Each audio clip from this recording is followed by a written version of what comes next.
and welcome back to the Fit Minds podcast and YouTube vlog with Mariah Jean, Coach Mariah Jean and Mariah Jean Fit. So today I'm going to talk about my comp journey, my competition prep journey. Aside from everything I do as a coach, there seems to be a lot of attention paid to my comp preps, the different preps I've done, the different shows I've done, and my personal experience of the entire thing and how I kind of was catapulted into this world, more so probably how I fell into the world of competing and how I became a comp prep coach myself from all of this. So I guess I should probably start with my first show and what led me to that.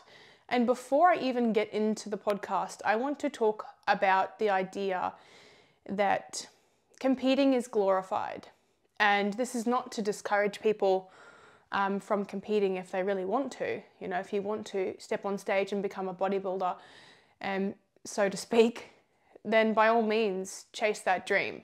But I think it's become very popular to compete. I mean, even over the last, 5 to 10 years even, it's become more and more popular. But back when I first started training 10 years ago, I suppose in general, even when I started in the gym, it wasn't really popular to do weights as a girl. You know, I think in the beginning I was afraid of doing weights myself. I quickly snapped out of that. I think I used to go to the gym with my mum when I was like 12. Back when 12-year-olds were allowed to go with their parents. I'm pretty sure, I don't know whether there's laws against it now, but I used to go to the gym with my mum. And she just kind of welcomed me to the world of weights training in general. And I really didn't know what it was about. I think back then I was just so used to doing athletics and, taekwondo and all of the sports, the team sports that I played as a kid or tried to touch football as well. And I kind of navigated that world, but never really found anything that I was, other than athletics, that I was super passionate about. I've never been this obsessed with a sport before. And it's interesting because people like to say that bodybuilding and competing isn't a sport. I think in the traditional sense, it's probably not considered a sport. It doesn't have the metrics, the same measurable metrics. But everything that's involved in bodybuilding and competing is certainly of a sporting nature, and it involves really rigorous training regimes. So I don't think it falls under the sport umbrella, but I'm going to call it a sport for the sake of the podcast. So I guess I started really getting into weight training when I wanted to get my life around 20 years old. Life together at 20 years old. And I began running and weight training at the same time. I think I was kind of really dipping my toes in the water of trying weights and almost being really afraid to get too big. I was that girl. I was so concerned about growing too much muscle. Because in a country town, I'm from Bundy. A lot of people from Bundy probably listen to my podcast now. It was really frowned upon. Like, I was stared at from the state I got myself into. I was stared at and I was told, you're getting too muscly, or don't get too muscly, don't get too manly. I was accused of taking steroids on multiple occasions. And it was really disheartening, I think, because it felt really good. I think anyone who's gotten into bodybuilding and weight training has realized, if you've sat on the other side of the fence where you kind of wondered why people did it, and now you're on the side of the fence where you do nothing but that, you can, I guess, grasp the idea that it's addictive. And it's not addictive from a toxic sense. It's addictive because it becomes a safe place for us, and it becomes something that gives us a sense of self-confidence, and it's actually really good for you. Weights training, resistance training is incredibly good for you. Longevity of, like even preventing things like muscle wastage over time as you age, etc. Fantastic for your mental health. It's fantastic for physical health. It's fantastic for hormone production, as things start to decline as we age. It's one of the best preventative measures. It's wonderful for treating menopause and even the decline of natural testosterone in males. So really, this war that I was up against when I was younger with bodybuilding was where I was always conflicted with the idea of competing that early. So I think when people ask me, why didn't you compete sooner? I was going through an eating disorder recovery at the age of 20 and 21. I very quickly threw myself into the world of training, but I began overtraining and over exercising and under eating. And so to me, I don't think I was in the right headspace to compete back then. I did a few modeling shows back in the day, like I did Zoo and I did Maxim and I did, you know, like all these swimsuit competitions. And the interesting thing was that I wasn't even really giving it my all at the gym. Like I really wasn't training very hard. I was missing a lot of sessions. I probably wasn't eating enough and I didn't have a structured program, you know, like I was just kind of training with my housemate. And I remember stepping on stage and getting into the finals for each one of those shows, but when I didn't win, they said to me that I was too muscly, that I should do bodybuilding shows. And I almost felt insulted.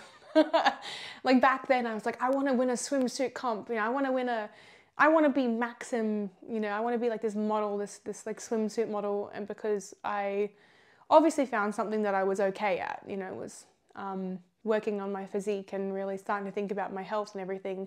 And I probably went in the opposite direction really quickly, which I think a lot of girls specifically, guys as well, I think in their own way, but girls do when they start to see results and things, especially from a young age, they can start to get quite obsessed with that. And I started off in the realm of swimsuit competitions and none of them were federation bodybuilding, you know. And I think I would liken it to when I was younger. You know, I had to do extension classes for English and maths and I was put into different, you know, I was sent away to all sorts of events and things for high performance and academia. And I actually got frustrated with that process because it put me on the outer all the time. I felt like I wasn't a part of the group. I wasn't a part of the majority. And I wanted so badly to fit in. You know, I think going and doing these swimsuit competitions when I was younger, 19 and 20, I wanted to win at something that was popular. I wanted to win at something that other girls wanted to be. I wanted to, you know, win at a swimsuit competition. I wanted to win at a, which was, yeah, as I said, back then, not bodybuilding. This was like, and they still exist, you know, they still do these competitions. It's still very much a thing. But I wanted to be I suppose, the epitome of the perfect girl, you know, and I got really lost in that, I think. I really enjoyed it. I really enjoyed that time in my life, but I got really lost with this idea that I couldn't win the competitions because I wasn't, you know, skinny fat enough. Like I had too much muscle. You know, I wasn't that like, you know, model look. And I think it was something that was on my mind from when I was younger. I always wanted in the back of my mind to become a model. I was always told when I was a little girl, like I didn't understand it, but they were like, you're so pretty, and I didn't get it. I didn't understand that whole concept. But it sat with me, and I think I wanted to become a model, and it was like a runway thing, and then I was too short for that, and yeah, it was stuck in my head forever. And I think it was a natural progression eventually. I started kind of modeling from the age of 15 and just doing photo shoots and things just for fun. And I won my first modeling competition at 18. Called the Bundy Icon Model Search. I've still got my little plaque up there. It's quite cute. And I think that's probably what lit my passion for, I guess, like these types of things, you know, shows. I didn't really realize that this was the start of that.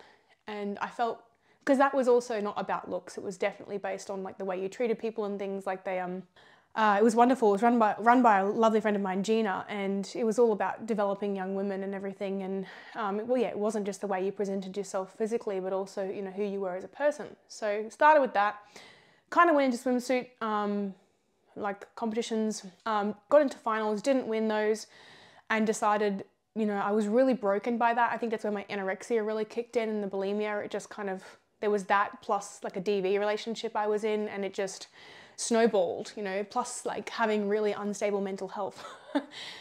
And it's really funny, but I guess like back on the topic of my comp journey, a lot of girls get into shows these days, bikini and swimsuit shows, exactly where I was back then. You know, you're seeing a lot of it. You're seeing a lot of girls who enter into these shows, and not to say they're not mature, they just haven't gone through that journey of self-love and self-acceptance and fully embracing every part of life there is, including time alone, and you know, it just takes time. I don't think it's necessarily that the girls aren't mature, it's just I've been there, you know.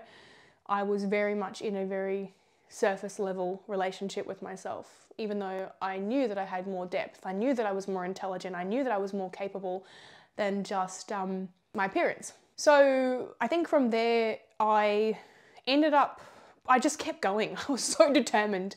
I came back from my anorexia and bulimia. I actually went through, like, I was hospitalized twice. I was going back and forth between, Brisbane and Bundaberg for treatment. Like, I lived in Brisbane for a bit, and then I had to, I was hospitalized for a suicide attempt, and then had that twice in the space of a year, which I'm quite open about now. And along with the eating disorder, like, I think if I had gone into a bodybuilding show back then, I probably would not be here today. And I think that's probably part of what I'm trying to talk about, is that I don't recommend doing competitions for anybody who is struggling deeply mentally, even though they think it might be a cure-all for their problems and that it might be the solution to that. It's certainly not. It's just not. And I'm someone who could capitalize from, getting people to compete, but I would never do that. I would never put anyone in a position where they're, if they're doing it while they're not headstrong. So I'm glad I didn't do that back then, because that would have been a giant headfuck in itself. But after the hospitalizations and going through the situation where I came back to Bundaberg, I had to rebuild not just my weight, not just putting weight back on and, going from 45 kilos to, I think I got up to, what I am now. But when I was in Bundy around, eventually the 57, 60 kilo mark roughly. And I was going through recovery back at home, just trying to start from square one again, after going all over the place. And I decided that I was ready to enter into another modeling competition. I thought, you know what, I can do this. I can do this again, and I'm going to win it. I'm going to win this, because I've done too many of these to be in the finals, not to win. And I did. I won the, I think was it Maxim? I think it was Maxim or Australian swimsuit. I've got to remember what it was. When I think it was just after my 21st birthday, something like that. It was a bit after that. And it was really exciting to be back in that situation again, feeling healthy, feeling myself, and people were really proud of me. Like, I won the event in Bundy, and I actually didn't see it coming. I really wanted to win because of that sheer determination. But when I did actually win, I was, I felt like I could close that chapter. I could have gone to the state one where, like, I think that all the Queensland, I think it was actually Australian title, sorry, because there was a Wide Bay region that I'd won, so we had like all of the I think it might have been the Australian swimsuit search. It's so funny, it's been so long since I went through that process, and I was meant to go to the finals and I didn't, because I was talked out of it from that awful relationship that I was in. And he just said, look, I'd rather you spend the weekend with me than go into a finals for a competition that I really regret not doing now. But so I suppose that kind of comp world that wasn't bodybuilding was, at the start. And it was kind of done over the space of like 3 or 4 years, but I regressed into an eating disorder and came out of it in that time. And it was really hard, but that win was really, really fun. And yeah, I was like, you know what? I probably don't need this anymore. Like, I thought I was really going to go down that path of being a swimsuit model, but here I am now doing something not too dissimilar, but in a sense probably very different as well. Like, it is kind of the polar opposite in that bodybuilding is about celebrating femininity, yes, but masculinity, the balance of both. I think for both sides, even with male bodybuilders, we have a beauty in posing, and there is beauty in the darker days of bodybuilding as well. And we're very much in touch with mental health. But people think that people who compete, that they ignore their mental health issues, and that's not the case at all. It actually brings them out while you're in comp prep, which is something that I would say that people should be aware of. So I kind of took time off the whole, competing life around the age of 22, 23, I just decided to learn how to live life eating food flexibly. I was vegetarian for a bit, and then anyway, fast forward a couple more years, and the DV relationship I was in really ended with a bang. It ended about 6 million times, but this was a really big, momentous ending where something really heavy went down. Actually, 2 really heavy things went down in the space of maybe 3 months or something like that. And obviously I'd reached the point where I knew in that relationship that that person had told me, you know, I don't want you competing in a bodybuilding show. I'd been encouraged to. People had seen that I was training in the gym and that I was getting more muscular, etc. And I'd been encouraged to. People had told me for years, you know, for 7 years, I had been told. 7 years of my training life, from 20 to 27, people were saying to me, you should compete. When are you going to compete? You know, like hearing that every week. When are you going to compete in a bodybuilding show? And I had really never had the intention to do it. Like, it was just never on my mind. And I think in the final few years, like 26, 27, it started to kind of tickle my fancy, because I was, you know, feeling a bit better mentally and everything like that. And I feel like I got myself to a really safe place in my head. And I guess it dawned upon me that I kind of wanted to do this. And again, in this DV relationship, I was just being told, don't do that. It's very shallow. You know, you're just wanting attention if you go and do a bodybuilding show. Like, you just want guys looking at you, and it's very surface level. And this person was a PT themselves, and they had also competed, and yet it was okay for them to do it, but not okay for me to do it. So there was kind of like one set of rules for them and one set of rules for me. And I just went, fuck it, you know, like, this is my time. After that, blew up on a momentous scale, and it was pretty much irreparable. And I knew that I didn't have anybody telling me how to live my life anymore. So I was ready to compete. And I was in such a good position because I started to build my self-esteem back up after all those years of being stood on and told that I wasn't going to be successful, and that I wasn't, you know, ever going to make it with anything, and that I was always procrastinating about things in life. I was like, fuck it, I'm going to compete.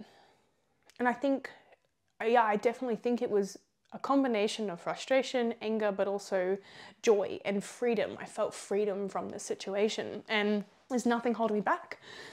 So, I mean, if we look at 2019, so 3 years ago now, actually 3.5 years ago now, 2019, I remember it was New Year's Day, actually. It was New Year's Day 2019, and I was toying and playing with the idea of competing, and I just turned around to a good friend of mine, Stuart, and shout out to Stuart Brooks. He is amazing.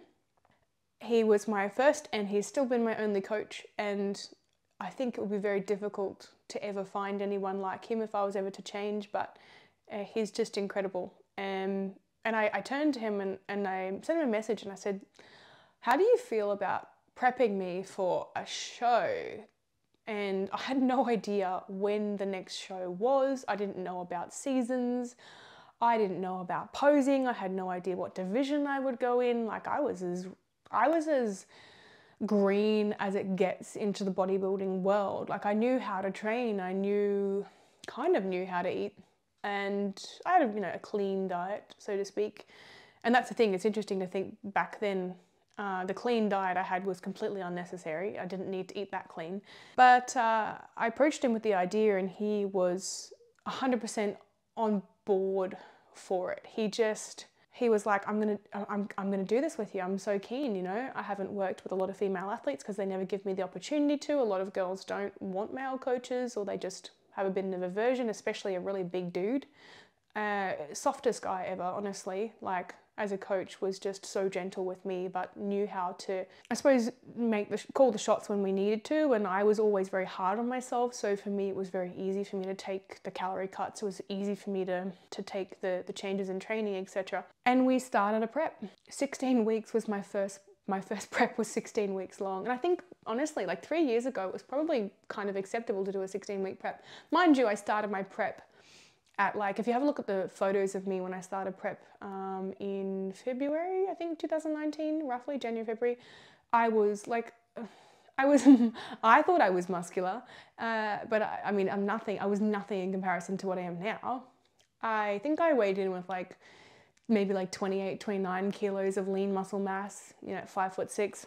And now I've got 31.5 to 32 kilos of lean muscle mass. So that's a lot of muscle, a lot more than I had before, probably more like 32 these days. And I started the prep, and I'm going to be honest, he gave me a meal plan, which was quite basic. And I said to him, do you mind if I just track my macros? I'd known how to track my macros for years. He's like, no, that's cool. Like, I just couldn't do meal plans. I wanted the freedom. So I started planning my own meals, and I found that I could fit a lot of things into my food. I said to him, like, are you sure I'm meant to be on this much food, 16 weeks out? And he was like, 2,100 calories is not a lot of calories, Mariah. I just had no idea. I was just really, I think because I'd taken a long time off tracking macros, and also I didn't realize that the amount of protein and carbohydrates required was quite high. So the prep itself, like honestly, 20 minutes into this podcast, the prep itself, I really enjoyed. I have this, and I think this is probably very much needed if you're thinking about prepping yourself. I had this obsessive, and still do have a very neurotic personality, and we talk about it in the comp prep world of what's required of a competitor. You actually have to be a certain kind of crazy, like, and I mean that in a very gentle, loving sense. You can't just be, wanting to compete because just something to do. You've got to be so obsessed with competing that nothing else is more important. And I know it sounds really odd. I've heard coaches say that there's more to life than comp, but whilst you're in prep, there isn't. You've still got to go to work, you've still got to make sure that you're paying your bills and that you're showing up for your family, but you can't help it. But if you want to do really well, and if you wholeheartedly go in wanting to do really well, which most people will, you end up having to sacrifice so much. And nobody prepares you for what you're going to have to sacrifice. You just realize when you're in the middle of it, and you're in too deep. I think I have never pulled out of a prep. I couldn't break that promise to myself. Once I promised myself I'm doing something, I stubbornly cannot quit. I think I've been like this since I was a kid, really.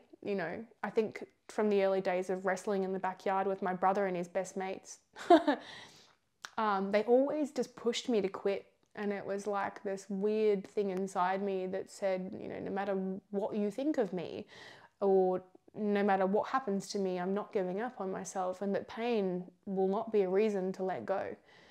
So a lot of it's conditioning. I think my childhood conditioning was definitely the circumstances that I went through as a kid was always that you got hit and you got back up again, you got hit and you got back up again, you got hit and you got back up again, and guess what? You're probably going to get hit 3 times again when you get back up, but guess what? You don't have a choice. Like, you don't have a choice to lay on the ground. What's that going to achieve? So I think that mentality is what really made it very easy for me to prep. I don't think prepping itself was difficult. The choice to do it and the choice to keep going was not difficult. It was never difficult to keep pushing through. However, what you experience whilst you're in prep is difficult. Every single part of it is challenging and tests you beyond anything you've ever done before in your life. From bikini competitors to fitness competitors to physique to figure, bodybuilding. It wouldn't matter if you're in tested federations, untested federations. I think we can all really relate to each other in a sense that it's hard for all of us. It might be significantly harder for somebody who's in a much harder division, but even for a bikini competitor, they're still having to go weeks and weeks and weeks and weeks without their favorite foods, and if they do fall off track, it's going to affect their results. So it's going to affect, no matter which division you're in, it's going to affect the end result if you're not on point. But I remember the first prep was my favorite. It still is my favorite prep because I was so oblivious to the world of anything. And, I know I'd say back then, but honestly, we've come a long way in the bodybuilding world in the last couple of years. Back then, start of it, I just didn't know how to pose. I turned up to my first posing. My coach was like, I don't know how to pose you either. Well, I think we'll put you in figure.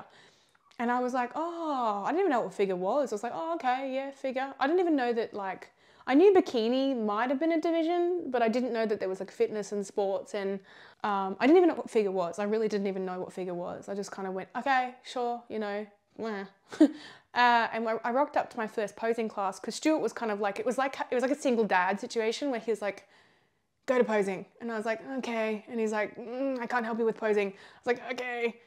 And he actually wanted to come along and watch me too, because he kind of wanted to learn. He was like this proud dad. And I remember rocking up to my first posing class with Jason from ICN, and I swear to God, it was the funniest thing, because it was me and like maybe like 4 or 5 other people in the class at a world gym, and Jason was so excited to meet me, and he, like a new face, he was really excited. He's like, oh, like, you know, you're doing figure? And I was like, yeah. He's like, oh wow, like that's your first, you know, first time competing, right? Like, and I was like, yeah, like I've never done a bodybuilding show before. And he was like, what? You know, just, you never hear of someone going straight into figure. You do now, but you certainly didn't really, well, I know, it's not as common. And I didn't get it. I didn't get why it was so interesting. And I tried, I think he said, go into your front relaxed position. And I was like, what's a front relaxed? I actually just looked at him. I was like, he's like, you don't know what a front relaxed is, do you? And I was like, no. He's like, do you know what front symmetry is? I was like, nah. Do you know what side symmetry? Nah. And he's like, you don't know any of your poses, do you? And I was like, I could try. And he laughed. He thought it was so funny. And then, I mean, yeah, I've come a very long way with my posing since, obviously. So I guess it's important to remember that we all come from somewhere. That prep was wonderful because I didn't follow my competition on Instagram. I had no idea who the fuck they were. I mean, I honestly didn't even try to find out who they were. I think when I went to the posing classes, I don't know why, but I just didn't really think about whether the person would be competing against me. I just was so focused on making sure I got my posing right that I didn't give a shit who was going to be competing with. I honestly didn't care. I went the entire way in my own bubble. I remember that the ex-partner that, you know, was going through that situation kept trying to contact me throughout the prep, and vice versa. Like I was, you know, there was a bit of contact back and forth. And I kept thinking in my head, like, there's a reason this person's out of your life. But I remember going out for my steps at night. You know, I'd be out late at night, like 11 o'clock at night, getting my steps in because I didn't really do enough walking. I was managing a gym and we didn't really walk around at the gym. And I remember being out at night, like doing my steps, and I was overcome with emotion, like to an extent where I just started sobbing after a phone call that basically where he'd asked me to take my own life. He said, you know, I just wish you'd kill yourself. And I was in the middle of my prep experiencing this type of stuff. And I just remember walking thinking, you could go home now and you could give up on your steps for the day, or you could, you know, just throw the towel in with this journey.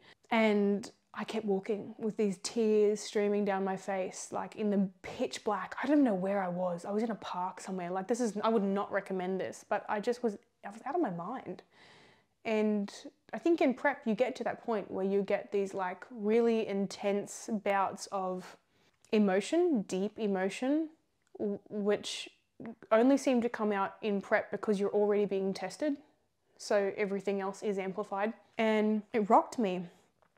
And I just knew, I said to myself, this person and even including myself has got in the way of so much in your life where you've not made it to the finish line. You're going to make it to the finish line. You're going to do this. You're going to finish. And it, yeah, never in my mind crossed my mind to quit. I never went outside my macros. I never had a binge eating episode. I was very controlled, probably because I enjoyed the structure and the control of my life. I was fucking hungry.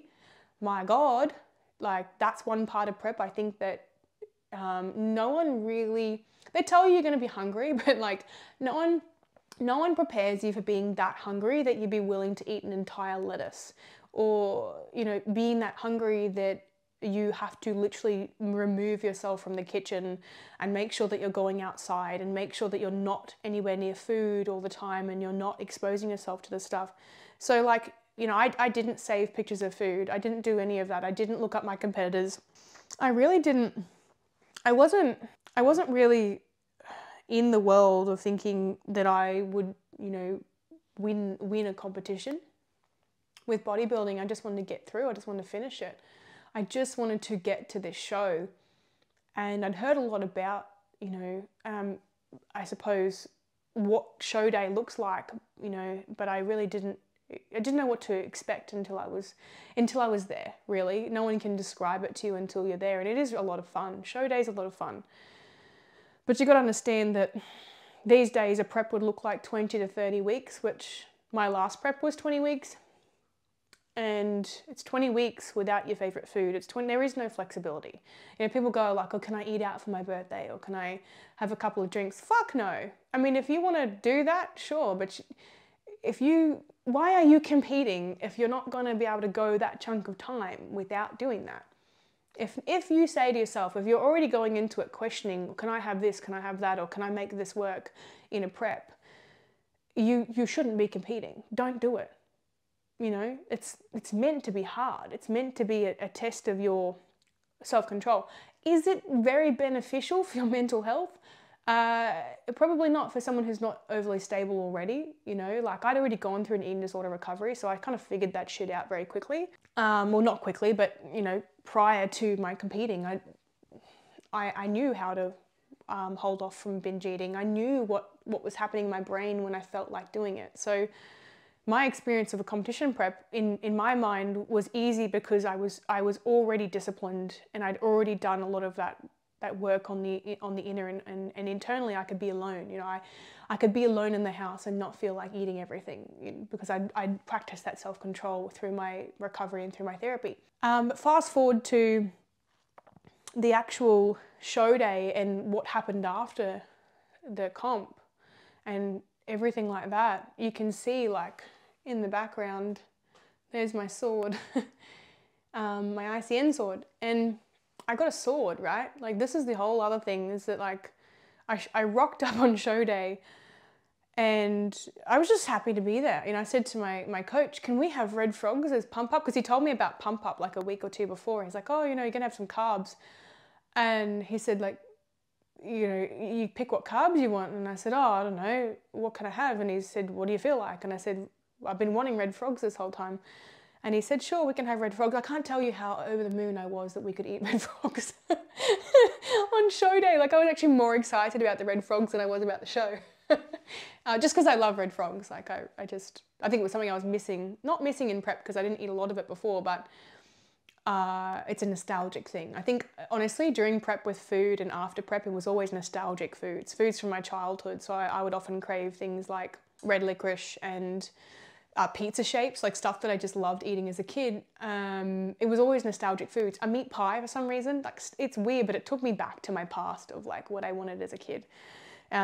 So every time I compete, I always think of nostalgic foods that I'll have once I finish, but I certainly don't focus too much on it. I try not to focus on the food because in my mind, I'm like, the food will always be there. You know, I always tell my athletes, don't get so food focused, it'll always be there. I think if you can go 20 weeks without a certain food, it just shows that you do have a sense of discipline beyond settling for the temporary, and that's pretty cool.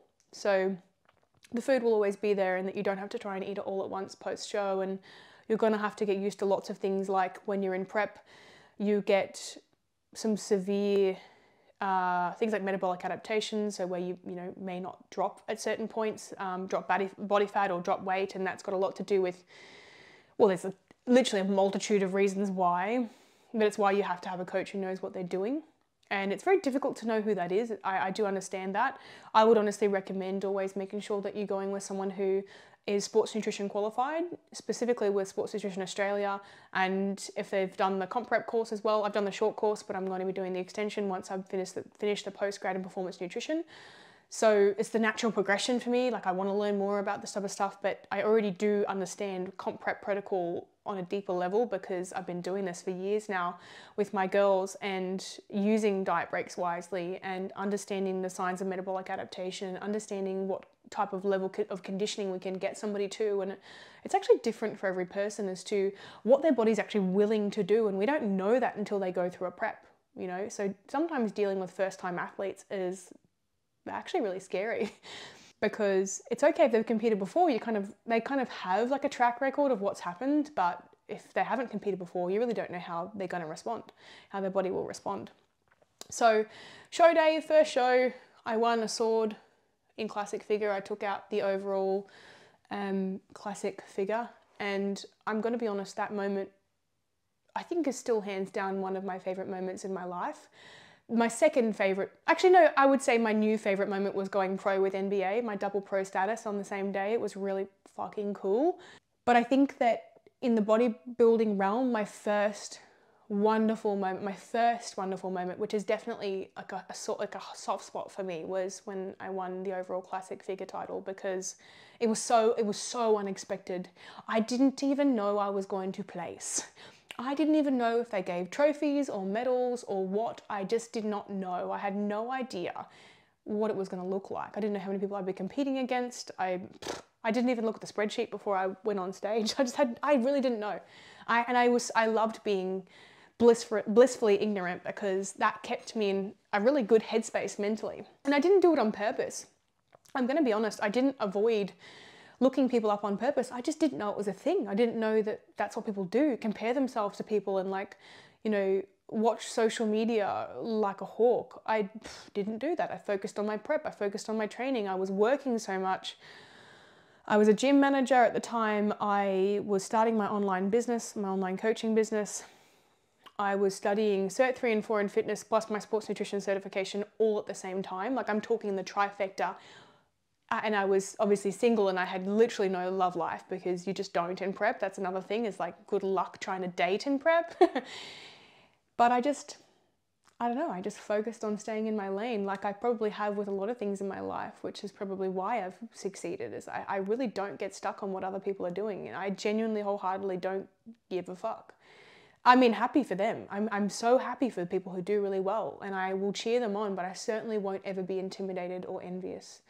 If anything, it just drives me to push harder, I guess, and it inspires me. You know, I see other women competing, and I see other women doing in their coaching businesses, and all I want to see is that they're doing the right thing, number one. And number two, if I see them killing it and doing something that I'm like, oh, I would love to do that in my business, I just do it. I just make it happen, instead of kind of wallowing in this idea that I'm going to step on stage next to somebody who has a brilliant physique and, you know, feel sorry for myself. No, I'm like, high five, you're amazing. And that's what I did on show day. I was this weird little girl just being nice to everyone backstage and cuddling everyone. I think the figure competitors were like, who is this, like, spring chicken? You know, I was 26, 27, something like that. When I competed for the first time, 26. And I just, yeah, I don't know. I just was really enjoying the experience as much as possible on show day. And yeah, we took home the sword, and we took home a shit ton of trophies up there as well. They go back, but anyway, we took home trophies. We ran out of room to take all the trophies and things with us home, so I know, terrible problem. Stu was so funny though. He was like, I don't know what to do. So we've got that momentous photo of him picking me up with the sword. I was just so overjoyed. And I took home my sword. It was really funny when Jason gave me the sword. He handed it to me on stage, and they called out my name, and I was so, like, it's funny, I actually cried. I didn't mean to. I actually never cry unless it's at things like this, you know, these big moments in my life, because it means a lot to me. It just proves that, you know, I pushed that hard, that it paid off. But I cried when I got first place. I stepped on stage for the first time ever in a bodybuilding show, and I won. My novice, actually, I missed out on doing first timers division because there was no other first timers in figure. I was the only figure competitor competing for the first time that year in that show, and it was I had that robbed of me. They robbed my first timers division, but I did novice, and I won my novice division, and I was set. Like, I could have left then after winning that and gone, you know, see ya. I was just like, whoa, cloud nine. And then I had to go back on for finals. I went to go off, and they're like, no, you got to go back for finals. And I was really shocked that I had to go back for finals. I was like, what? There's a final? And I remember when they called out my name for that, and it was just all my friends just cheering in the crowd, and my family, my mum was there. Some of my clients were there, you know, PT clients and stuff. It was just life-changing. It was really cool. I was like, I'm actually good at this shit. It was like a penny drop moment, you know, where, like, they didn't tell me I was too muscly, or I was too this, or I was too that, or I wasn't on the outer anymore. I was a part of a family. I was a part of where I was meant to be. I felt like I belonged, and I still do very much feel like I belong in the community. So Jason handed me the sword, and I think there's still footage of him saying to me, "This is your," because I like went to give it back to him because I thought it was just for the photo, and I went to give him back the sword. He's like, "No, this is yours," and I was like, "Oh, what?" And he's like, "This is your trophy." And it was so funny because I almost in my mind was like, I don't want this as a trophy. I want a real trophy. Why do I get a sword as a trophy? I actually near rejected the sword in my mind. And now there's so much hype around it. People are like, "You've got a sword?" And I'm like, "Yeah, I've got a sword. I don't know what I do with it. It just sits there, but here's the sword." It's actually quite big. And I take it everywhere with me now because it reminds me of my very first massive bodybuilding accomplishment. So coming out of that, I was kind of acting like a dick in my off season and just eating like an absolute asshole for a while. I just wanted to, and I wasn't eating like an absolute asshole, but I was certainly eating a lot of food.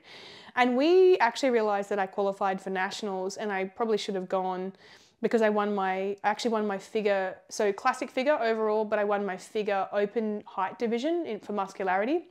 There was only 3 competitors on stage, but I won it, and I actually qualified for nationals for that reason, for figure and for classic figure as well. And we got the call from Jason on the Monday, and he's like, "Oh, you're going to go to nationals?" And I was like, "Nah." And he's like, "Why not? You qualify." "Yes, you need to." And I was buggered. I was so exhausted. And I believe we got messaged from Stu from NBA as well, and he was like, "Are you going to compete in NBA?" And at the time I was wrecked. I didn't even understand it all. I was just so tired. I was ready to dip out. And to me, it didn't mean shit to me going to nationals because I'd already well surpassed what I wanted to do, and I was happy to just cruise. But I came out of that.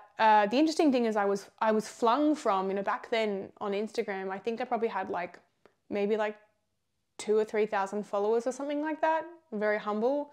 And I was flung into this my Instagram went bananas, and I went up to I don't know, 5,000-6,000 followers, and now I just under 20K, and that's fine. I really don't have any sort of emotional attachment to a following, but my social media growth came from my bodybuilding lifestyle and everything, and I was flung into things like sponsorships. I was getting left, right, and center offers for everything. I'm talking, I worked with a lady, I absolutely love these people too. I still really adore a lot of my sponsors that I did work with and I'm working with now.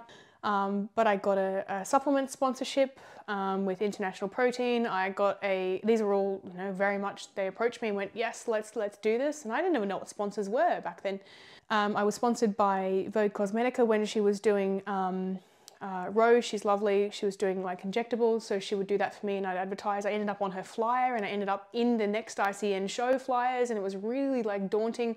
I was doing a lot of work with Obsessed Gymwear. I was their official website model already. I'd been working with them for a little while, and they ended up collaborating with ICN a year or 2 later, and so now they're one of the major sponsors, and I'm still their website model. So when people say that it's all really involved, it is, but it's not by any means it's not rigged, it's not planned, none of the above. It just, you work really hard, you get rewarded for your efforts, and people notice you. And that's when people ask me, "How do you get sponsors?"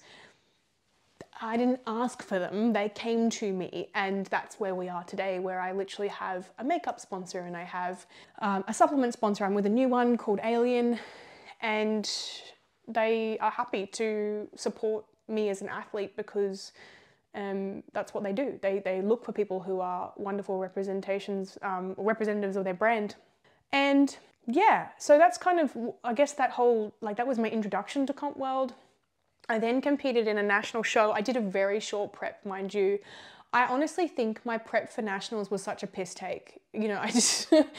I look back now and I'm like, "You retard," I don't, honestly do not mean that in any sort of derogatory sense at all. And I don't mean to use that terminology. In Australia, we say that to each other. You absolute numpty, I really look back and think, why did you do a 10-week prep instead of something that would have been a lot better if you did 20 weeks? I think I wanted to go to nationals, so I ended up doing, I did what's called season A in 2019, my first show, and I did season B in 2019. And I did a 10-week prep into nationals, and stupid, but Stu put me through it. He said, we'll just do 10 weeks, and I had a lot to lose. I think I had to lose like something like 8 kilos or something in 10 weeks, which was like a really fun time for me. I did it. I definitely didn't come into at the condition that I wanted to for nationals, but I still won. I got a first place. Well, I held the classic figure novice title for Australia. So I have an Australian medal somewhere amongst there. There was also a silver, a bronze, and I got a 4th place in figure muscularity, which is totally different to classic figure. Very similar names, but different categories. And I was pretty humbled by that. I was like, oh yeah, this is, I honestly didn't expect myself to get a first in classic figure in my novice division. So I was stoked with that. The girl who won overall classic was an absolute beauty, just incredible. And she'd competed like 3 or 4 times before. I think she'd done 3 or 4 seasons. So it was really interesting hearing the stories backstage and how lovely everybody was. All the figure girls are always so friendly to each other. That's one thing I think I experienced with figure, was that I currently coach mostly bikini fitness sports, and people kind of think, what's the difference between bikini fitness sports and figure? Why is a figure coach coaching those girls? They're just the baby versions of us, they're just incy little versions of us. We're like jacked as shit, but we're still tiny. My stage weight was always ranged between 58 and 60 kilos. And that's actually really staunch. In our world, it's, I'm 5'6", 169 centimeters. I'm actually quite heavy on stage, but I did come down to, each time I got scans done and pinch tests as well, my average was around 8 to 9% body fat for my first show. My second show, same thing, was between 8 and 9%. My third season, and I did 2 shows in that season, the most recent one, I came down to 7.5% body fat. So I was the leanest I've ever been, the most conditioned that I'd ever been, and that was different in itself too. I think the prep into nationals in 2019 went so quickly. The last 2 to 3 weeks was the hardest, because we were on such low calories and I was pushing so hard to just get, my body fat to budge. And I remember developing a bit of a heart problem where basically my heart slowed down, which is severe metabolic adaptation. My feet started to drag along the ground and I just couldn't move. It's like nothing would work. My speech was slurring, I was mixing up words, I was tripping over all the time. That's one of the things in prep, is it's so dangerous. No matter what, you can't avoid the brain fog. You can't avoid it. You will hit it at some point in prep. You'll start forgetting things. You will forget to you'll try and put different lids on bottles of things. You'll try and, driving is not recommended. Honestly, I think there needs to be a disclaimer in every comp prep, do not drive anywhere when you get to this level of a deficit, because it's fucked. You forget big chunks of your drives, and it's really quite frightening. I've heard of a lot of competitors having accidents when they're in prepping for a show and everything like that, and it's just because that long without with less carbohydrates, because I try not to deplete carbs too soon, but we have to work with something eventually to get rid of calories. And the brain starts to, especially lower body fat, the brain starts to fail us. And it's really sad, especially with female competitors. And this is why I really don't preach that this is for everybody, unless you are stoic, tough, if you've gone through traumatic situations in your life and you've come out of them okay, and you kind of have recovered all right from those, I mean, sure, but I don't think that this is something that someone should do especially if you're not in a good position financially as well. These things, each show will cost you, depending on you've got to get together your bikini or your figure suit. It's pretty much the same thing. Figure suits are just connected at the back. You got to get together that and make sure you've got that at 12 weeks out. You got to get your hair and nails and makeup and your tan, and you've got to get your registrations for federations as well. And there's different federations and different shows. And on average, each season cost me about $5,000 to $6,000, including, photo shoots, because you want to do a photo shoot while you're in that condition as well. It was a lot. And that wasn't even coaching fees, so it's expensive. It's really expensive. And like any sport, it will be expensive. So that's one thing that I really warn people about, is that unless you're willing to throw away that money, I would not recommend doing it. You know, you can watch other people compete. But if this is like, you've still got this in your mind and you're dedicated to it and you're batshit crazy, then sure. By all means, go ahead with it. But I would honestly say that prep is 70 to 80% sacrifice and 20 to 30% reward. And it's probably going to be the same for a lot of sports and a lot of, things that you need to commit fully to in life, is that you are going to sacrifice a great deal for what doesn't seem like very much in the end, but it means a lot to you, and that's all that matters. I would say don't compete to prove a point to other people, and certainly don't compete because you're trying to get back at somebody or, have revenge or anything like that. I think it's always a case of it has to be something that you want to do internally. Also, you need to be surrounded by a really good support network. If you've got an unsupportive partner or a parent, you must distance yourself from them in prep, or you will literally drive yourself insane. And that sometimes looks like telling them less. I often remember being in situations around people who didn't understand, where I would wear big baggy clothes, where I would not be practicing my posing in front of them, where I had to be very selective with what I told them, and it's really fucking sad. But it's the case with lots of things. It's the case with a lot of things that people get judged on in life. And you've got to pick those people and go, right, that person's not supporting my prep. They've said multiple negative things about it. They're getting inside my head. They're not saying they're looking forward to seeing me on stage. They're not saying they're looking, that they're really proud of me. Distance yourself from them and your prep will become easier, and bring yourself closer to the people who support you, like your coach, like your best mate that goes for walks with you. Don't surround yourself with those people who basically try and say, to you, you could just eat this or you could just eat that. Don't hang out with them.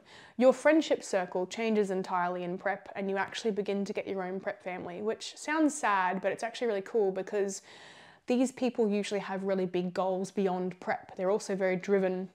I met a lot of people in prep who are very business-minded, who see above and beyond smash davo on a Sunday.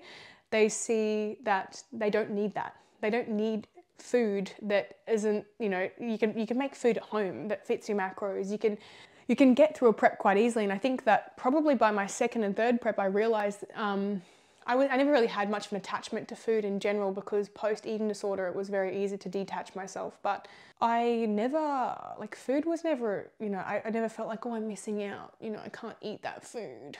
I was always just like, well, I'll just find the macro-friendly version and make it fit. For the most part of my prep, honestly, the last 20-week one, I didn't blink an eye at different foods. There was a point when I went to the zoo with my partner and we got an ice cream I was actually in a diet break week, and we got an ice cream from like a little ice creamery or whatever it was. Then it was like a normal packet one, so I could scan it. And I was like, oh, I'll just, I'll have this and I'll move things around for the day.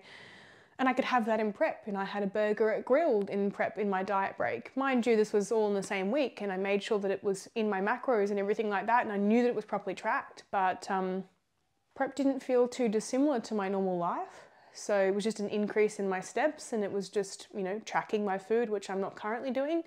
But I didn't miss eating out. Like, I don't eat out very much as it is, so it didn't mean much to me.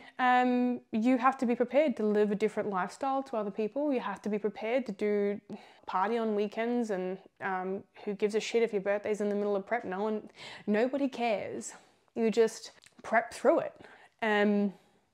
Yeah, so I guess the third season, so after I went through that national show, I actually went through the whole COVID situation. So it was really, really weird. It was like this whole time capsule where I took time off competing and went to grow, and I didn't even really think about competing. I mean, I did and I didn't. I was working with sponsors and photo shoots and modeling and la la la. And I was just busy all the time. My coaching business was thriving, and I started prepping athletes pretty much as of the nationals show because people wanted me to. And I said to them in the beginning, as long as you're happy for me to just work with you on this and this, I was very transparent. I'm new to this world. I was always doing it in a very healthy way. I never, thrashed my athletes or anything like that. I was never a person who, those horror stories you hear of people on 800 calories, I just refused to do any of that to my clients. I was fully qualified by that stage as well. And yeah, I was more than happy to do it, and my business thrived. I launched my business around mid-2019, my coaching business, and it's not stopped since. I've been booked out every, well, depending on COVID as well, but each season I've had well and truly more than the athletes that I, was going to, I expected from that season. I've got 14, maybe 15 girls for this season, just obviously across different shows. And then season A next year, I've got about 12. So going through this experience, and each team I learnt more and more about prep as well, and I think we need to understand that about coaches, is that we're all learning. But I think I'm now up to like my 5th or 6th season or something like that, and it's very natural for me now to just fall into this. I've had my own girls take home, Annie Lease, she took home a classic figure title as well, so she took home exactly the same overall title that I took home. She won state overall title, and she also won the sports overall. I've had another client more recently, so last year, that was in 2021, season A, and then in season B, I competed. I prepped myself. This is something you probably wouldn't hear a lot of coaches doing, but I prepped myself, and I've talked about it a lot because even I think it's really weird. Like, it's not like I'm bragging about it. I actually look back now and I think, what was going through your godforsaken brain to do that? A lot of it was stubbornness. Also from a position that I wanted to see if I could do it by myself. I knew that Stu and I had developed such a good relationship that at that given point that he knew I didn't really need him. And because I'd obviously been coaching other girls myself, and I got the 2 overall title wins for that one athlete in that season, and it was like something like 16 podium placings altogether, or something crazy, 19. It was madness. I've got the stack of coach awards down there as well from the last only couple of years. And I was like, you know what, I'm gonna do this by myself. I just wanted to prove, I guess, to the world, to other athletes, that I can use my own protocol on myself and it works and I'll be fine. And honestly, it was a very cruisy prep. I was in, and still am in, a very good relationship. Like, he supported me through the whole thing. He was helping me make my meal prep. He was helping me get my steps in at the end of the day. I had nothing but really good, wholesome circumstances after the 2-year COVID period where like everything was locked down and shows were cancelled, and people didn't have gyms to train in, and I went through a back injury, which saw me not even being able to deadlift 6-kilo dumbbells.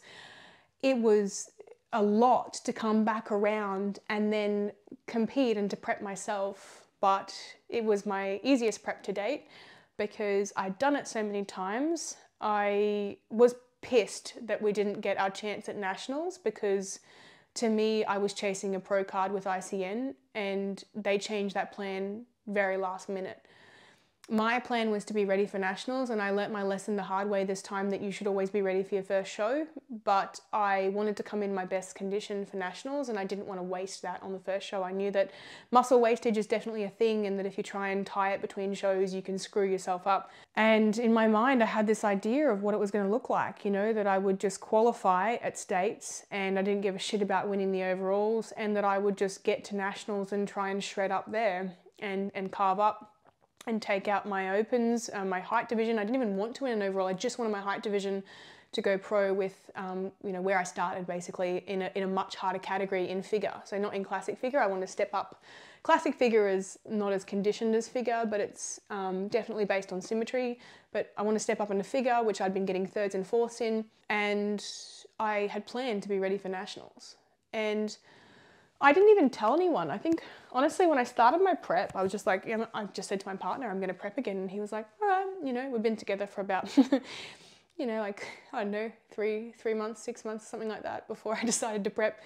But he always knew that competing was a big part of my life. Like, we'd known each other for quite a while before we got together, and he knew it was a big part of my life. So he was very supportive in that. And I had, like, honestly, I'm not going to lie, even though it was my easiest prep, I had numerous occasions where I didn't feel myself. I think the final 8 weeks, it was a blur. I actually don't remember most of it, but I remember having these conversations with my partner saying, I'm not me.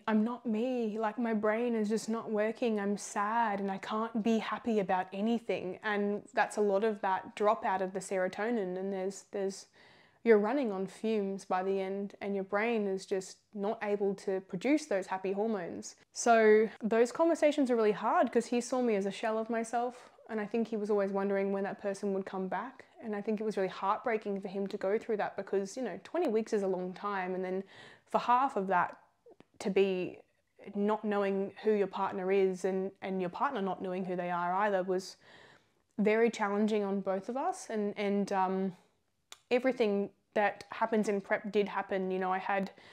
I lost my period. I went off the pill so I could track that. I wanted to do things differently this time. I wanted to see what it did. I wanted to have a really full, transparent perspective of how it was affecting my body. I lost my period. My strength went down a little bit, but came back up again eventually. But I wasn't hitting PBs all the way through prep. I was still running a coaching business behind closed doors. I was still growing the business. I was still working on massive projects. And I honestly was just gutted that things like my sex drive really dropped, and it really changed. And a lot of competitors will experience this. It really changed who I was in every facet possible. Not my coaching though. My coaching, honestly, if you look back then, my coaching was unaffected. I'm one of those people who, especially my career, and my career comes first, my clients come first. So even in my own prep, my clients always came first. And I saw that it wasn't impossible for me to, just eat in a calorie deficit, keep training the way I was training, and just increase my steps daily, because I would go out for my walks and I would reply to my clients while I was walking. So I was very good at prepping and running a business. I didn't make any mistakes either. Like, my business was, because I'd been doing it for so long, I was so well versed in it that it was second nature to me. And I was prepping other girls at the same time in that prep. And there were numerous lockdowns in that prep. So this is why they had to cancel nationals, because there was just chaos with venues and things like that. And there was three-day snap lockdowns. And that was shit. That really, actually there was a 5-day lockdown there as well. I think it really screwed with my mind because I didn't have any equipment at home. I had some kettlebells and, like 2 kettlebells and 2 shitty dumbbells. It was awful to go through those times, because as the days ticked by that I couldn't train at max capacity, I thought I was failing myself. And I just, I couldn't go for like big walks or anything, because I'm pretty sure at those stages too, we were limited with where we could go from the house and everything. And it was rotten. It was really rotten to go through that and think, here we go again, will this be cancelled? We had these nerves of, will our show be cancelled? And the state title show with ICN ended up going ahead, but they changed it to awarding a pro card status to the overall winner of each division that was entitled to. Overall figure, overall sports, overall fitness. And I remember the week leading into the state show, even though I didn't get periods, you still got the symptoms of them, which was shit. You'd get the bloat and the water retention. If you're watching this as a woman, you understand it. And the week of ICN, I went through a luteal phase. I went through the water retention, the bloating. It just stacked on water, and my quad divisions went away and I was shitting myself. I thought to myself, you've worked so hard to get this lean. I was so dry the week before. And people say, like, what could you have done? And nothing. You can't counteract natural female hormones in a natural female competition. You're dealt that card, and I could have gotten leaner and maybe come in a better condition there. But that was hard. It was kind of like realizing that you didn't plan. If you just had a plan to be ready earlier, maybe you might have made it. And I missed out on. So for the second time, I missed out on my pro card with ICN by 1 place. So I'm at Nationals in 2019. I actually got second in my open height division at Nationals for figure, and I didn't even know that I would get a pro card if I got first. I actually didn't expect to get second, but I did.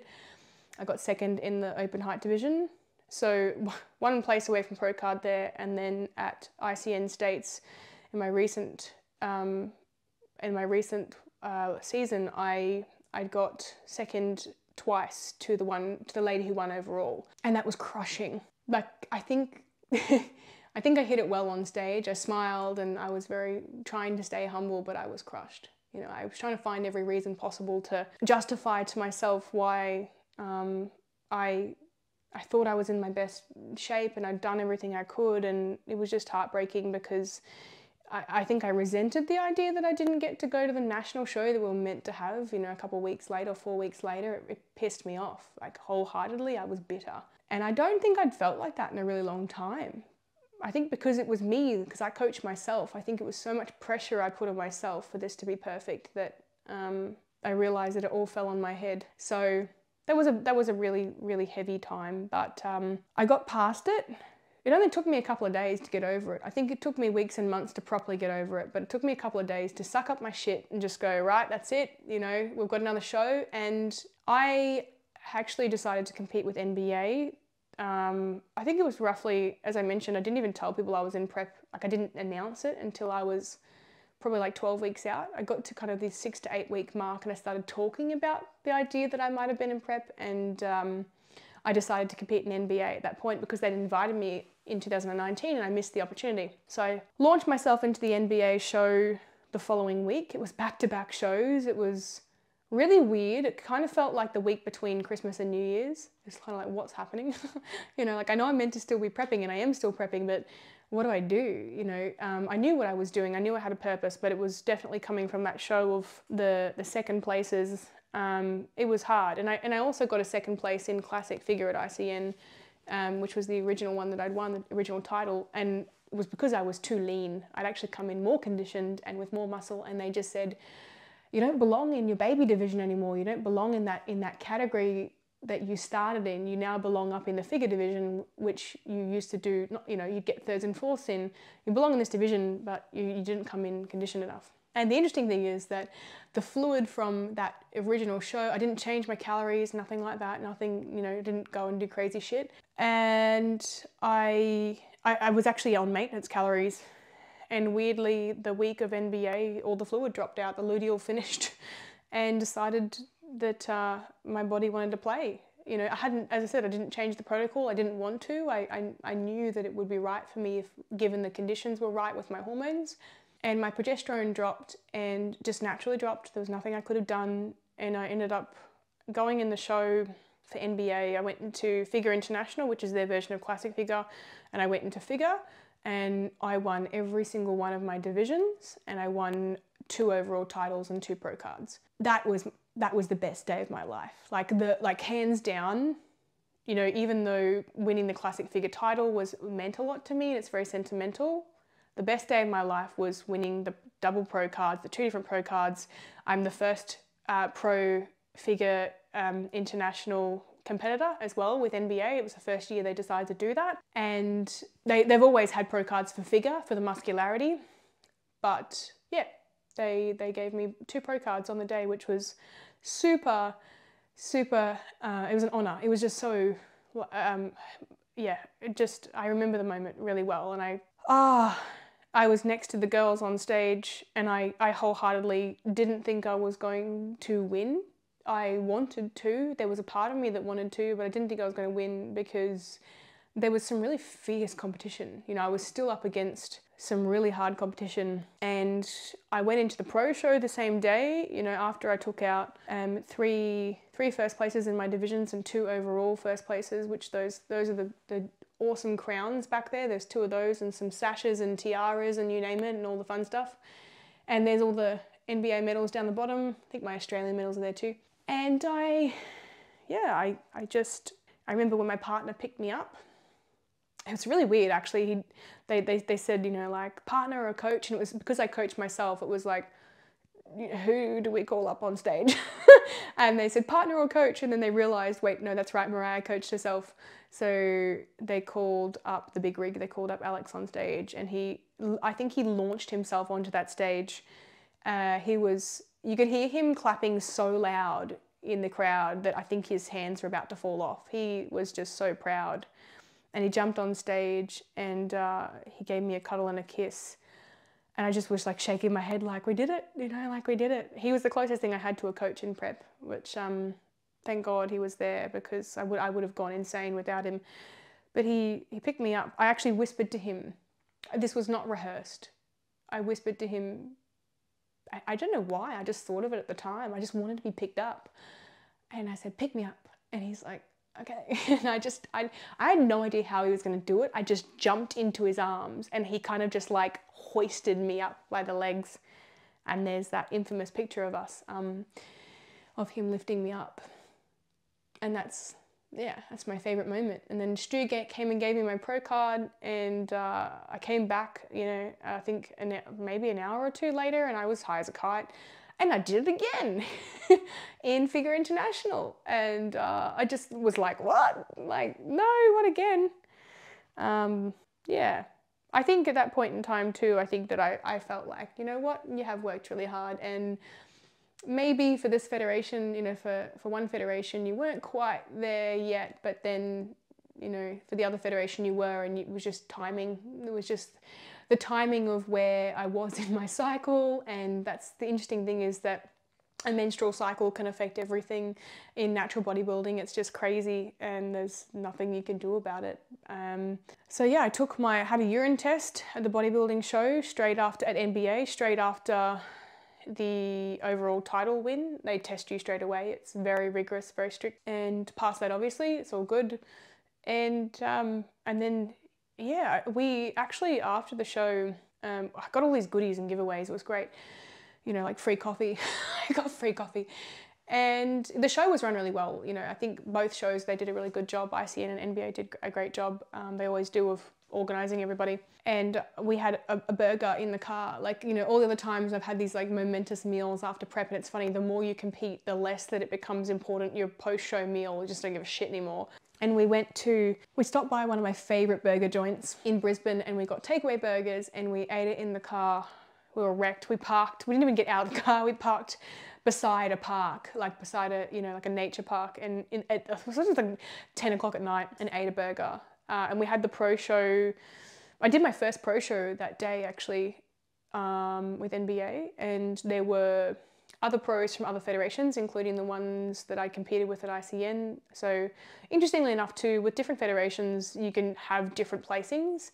And it doesn't mean that one person is necessarily, better than the other or not in the whole retrospect. It's just different federations and the way that they mark, and it's completely fine.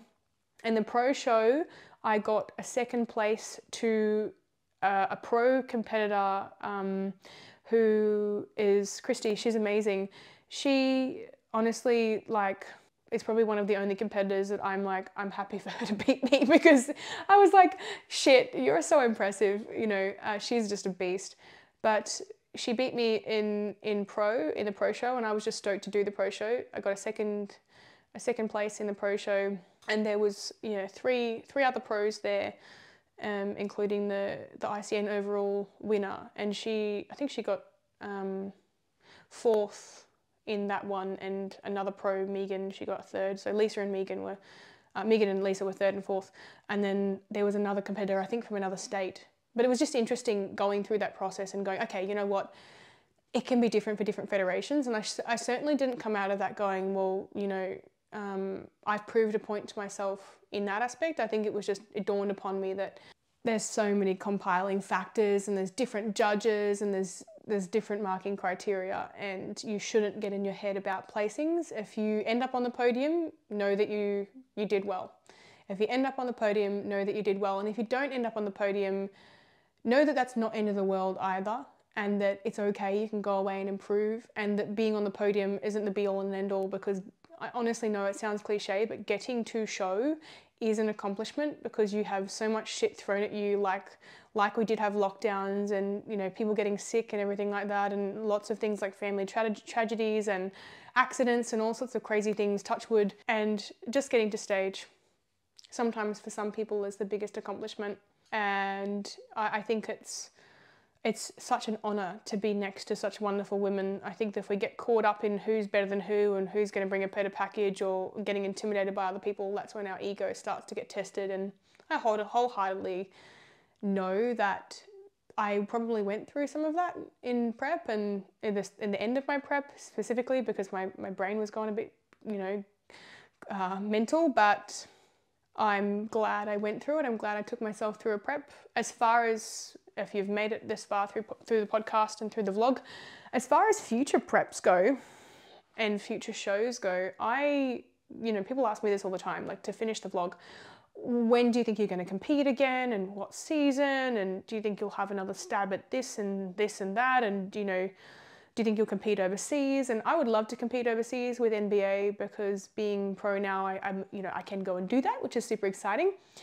I wouldn't mind having another stab at competing again to go pro with ICN, but I think I would like to give another federation a go, like even IFBB as a natural competitor. I would really like to try that. We still have to compete with our home federation when we're a pro, so I would still have to do NBA, I'd still be drug tested, all of the above, so I'd still have to literally fit that criteria and cross all my T's and dot all my I's and do the right thing, which is no issue for me whatsoever. I've been doing it this long, I may as well keep going.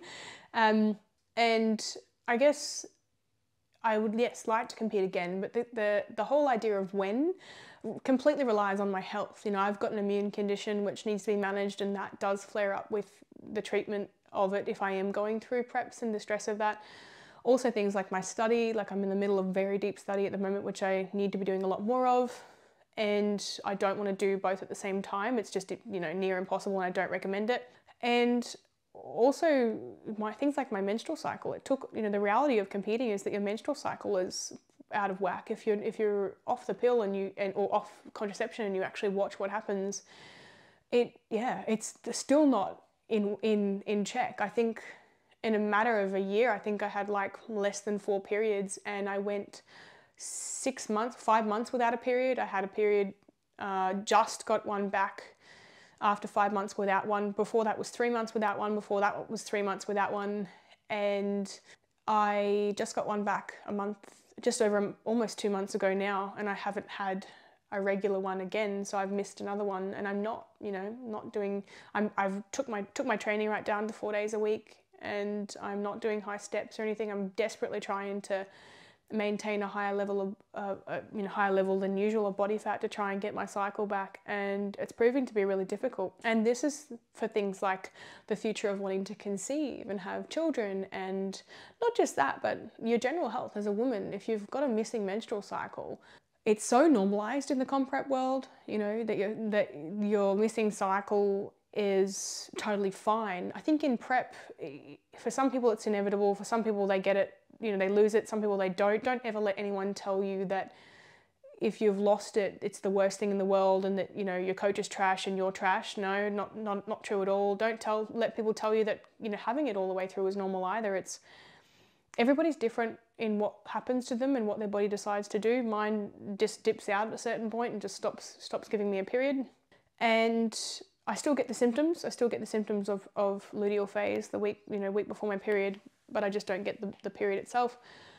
And it needs to be said that female sexual hormones, and male is testosterone for men, and for women progesterone and estrogen, are really essential for lots of things like serotonin production, for estrogen. So serotonin is a hormone that actually helps you stay happy, and so there's no coincidence that through prep you start to get quite sad as you go on, because you're producing less estrogen, therefore less serotonin, and you just don't know how to feel anymore. You just feel numb. So bringing this back, the return of these hormones, eating enough food, reversing out properly, not guilting yourself through that process is so important for the longevity of your health. And if you want to compete again, you've got to come to terms with that taking time off, I always recommend a minimum of 2 years. 2 years. And even then, if your hormones haven't sorted themselves and you think you're going to compete again, and then you think you want to do things like conceive and have children after that, good luck. It's just, it's not as clean cut as that. So looking at where I am now, I'm 30. Eventually in the next few years, I'd like to have children, and the timing of that needs to work with competing. If it doesn't, then competing will not be my priority. My priority will be the next stage of my life.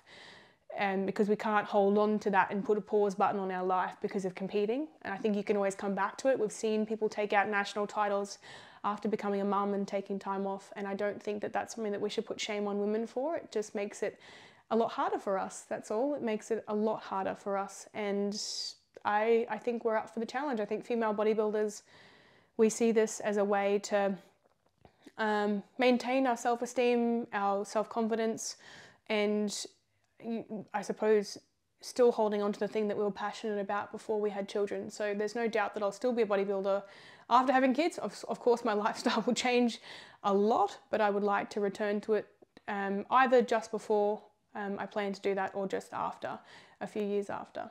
So that's about it. I'm going to finish up the vlog/podcast. It's a bit of a longer one today. If you have made it to the end, congratulations. You must want to compete because you've listened to this entire thing. And hopefully you look forward to the next podcast. Hopefully, I feel like I'm making them longer and longer, but this one's an important one, basically for those who want to know about my comp prep life journey and the recommendations I have for those who want to compete themselves. It is a really tough slog, not saying that to brag about it being difficult, but it's not for the faint-hearted, and it's certainly not something to put on your family, your friends and family, if you don't want to put that pressure on them as well in your relationships. That is it from me. Hope you have a wonderful afternoon, evening, morning, wherever you are. Make sure you like and subscribe to the YouTube channel, and you also rate our podcast, because that helps with getting exposure and getting this podcast out to those that it would be relevant to listen to. Thanks a lot. Talk to you soon.